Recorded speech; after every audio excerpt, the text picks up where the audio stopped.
नमस्ते बच्चों, स्वागत है आपका टीनी विनी स्टोरीज पे। हमारी आज की कहानी का शीर्षक है तेनाली की शर्त। प्राचीन विजयनगर राज्य के महाराज कृष्णदेव राय अपनी न्यायप्रियता और कला प्रेम के लिए जाने जाते थे। उनके दरबार में कई विद्वान थे, पर सबसे अनोखे थे तेनाली रामकृष्ण, जो अपनी हाजिर जवाबी और तेज बुद्धि के लिए मशहूर थे।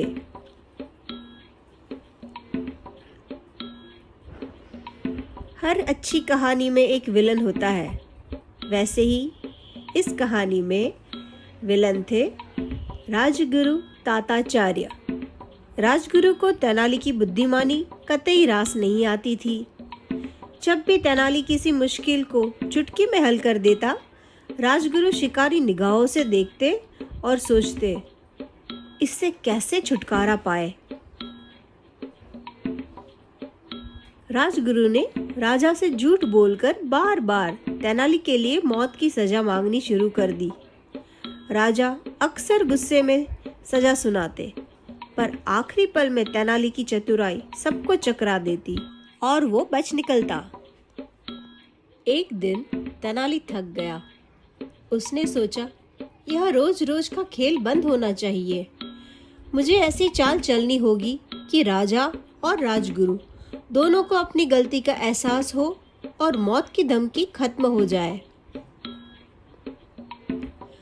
तो तेनाली ने एक नायाब योजना बनाई। पहले वह राजगुरु के पास गया और बड़े सम्मान से बोला, राजगुरु जी, नगर में एक अद्भुत नृत्यांगना आई है। उसने आपकी तारीफ सुनी है और आपसे मिलना चाहती है। राजगुरु का सीना गर्व से फूल गया। तेनाली ने कहा कि वो चाहती है कि आप महिला का वेश धारण करके ही मिले, ताकि आपकी पहचान कोई ना कर पाए। राजगुरु गर्व में अंधे हो गए और वे तुरंत राजी हो गए।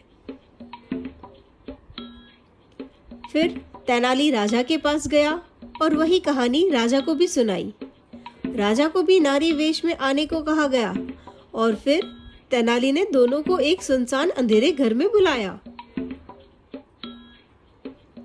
राजगुरु साड़ी में, गले में मोतियों की माला और नकली जूड़ा सजाकर कोने में बैठे। थोड़ी देर बाद राजा भी महिला वेश में वहां पहुंचे। कमरे में इतना अंधेरा था कि न राजा राजगुरु को पहचान पाए और न राजगुरु राजा को। दोनों अंधेरे में नृत्यांगना की प्रतीक्षा करने लगे। राजगुरु ने अपनी भारी आवाज में कहा, प्रिय, अपना चेहरा तो दिखाओ।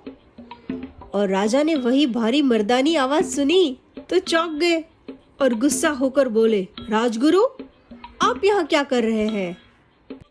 इसी बीच दरवाजा जोर से बंद हुआ और तेनाली की आवाज खिड़की से गूंजी, महाराज, राजगुरु, मैं तेनाली हूँ और आप दोनों मेरे जाल में फंस चुके हैं। मैं आप दोनों को छोड़ दूंगा, पर एक शर्त पर। अब से कभी भी किसी दरबारी की बात सुनकर आप मुझे मौत की सजा की धमकी नहीं देंगे। महाराज को अपनी भूल का एहसास हुआ।